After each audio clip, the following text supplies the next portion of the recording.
Okay, everybody, 10 Tampa Bay Chief Meteorologist Bobby Deskins here with a look at the tropics, of course, on our, what day is it now? It's hump day, it's Wednesday, and yeah, we got a lot going on out there, as you can see now. We've got those three waves that we're checking out.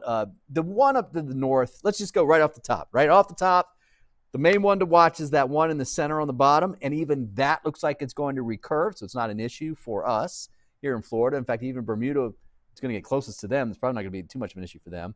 The one up at top of the screen is possibly developing.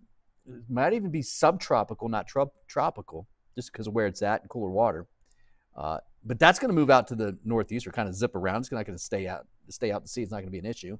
And then we've got the wave coming off of Africa. And as we've been talking the last couple of days, even if that does develop, that is going to be moving off towards the north and the west. Now, what we really have today are a lot of records that I want to talk about because I'm just kind of a geek like that, right? So let me get you forward here.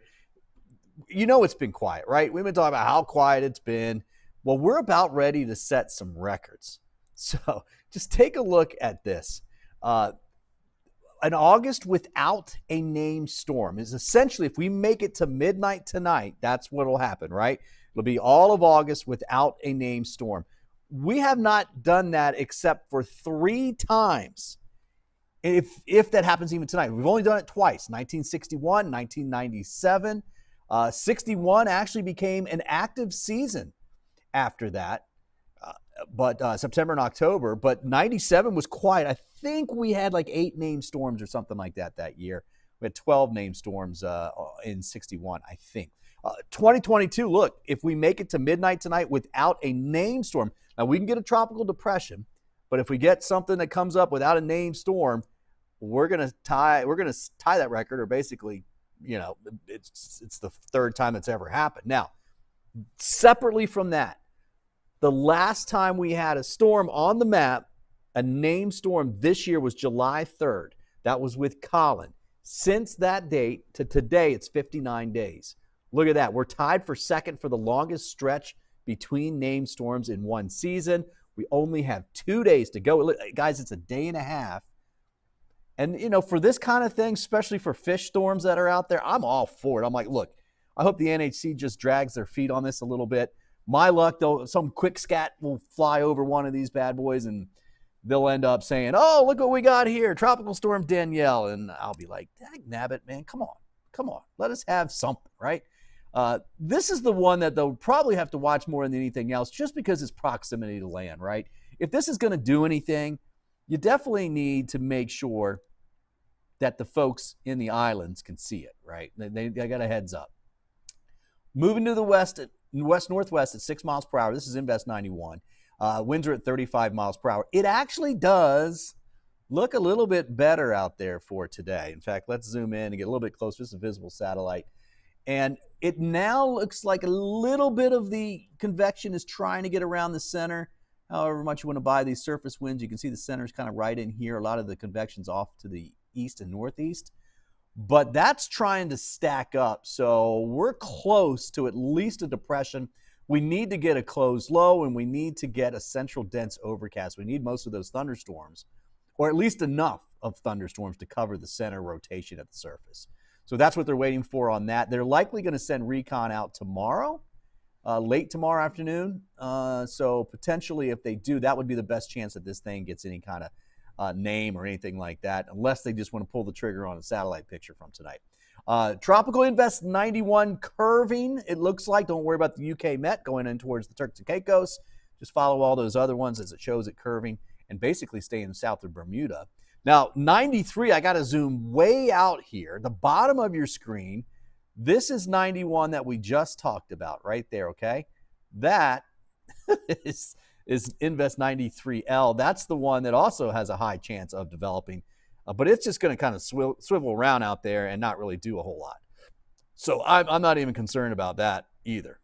Certainly not concerned about that for any landmass. All right, so let's go over and let's talk a little bit about some of the models, just show you some of the data that we're looking at here. This one's going to loop around, as I mentioned, and stay out to sea. Right now, it's got winds of 30 miles per hour. It's estimated. It's moving to the east-northeast at 7. it's basically right there on the cusp of having 80 degree Fahrenheit water underneath it. So it's at the top. And I say that because that's what it needs to be tropical, right? Anything below that, it's subtropical. It's kind of on the verge. It may even be kind of forming a little bit because of baroclinic processes, which is cooler water to the north, warmer to the south, and you kind of get it spinning there. Either way, it's a fish storm, right? There are the forecast models on it. You can see that basically, yeah, they're saying you get in here about 24 hours, most of them have it becoming a tropical storm, or at least having enough winds to be a tropical or subtropical storm. And that could happen before midnight tonight. So please, please don't do this to me. I love the records, right? You took away the 90. We had a long stretch of 90-degree days here in Tampa. We missed it by like 2 days because we had one day in the middle that fell, and that really messed it up. Let's just keep this because it's been quiet and it's gonna get a little bit more active. There are the numbers. Oh, sorry. You know what? Hold on. This is 91. Let me back up. I'm sorry. I wanted to show you this. This is the intensity models for 91. And they're suggesting, I'm even going to refresh this, make sure we got the latest one. Yeah, it's 18Z.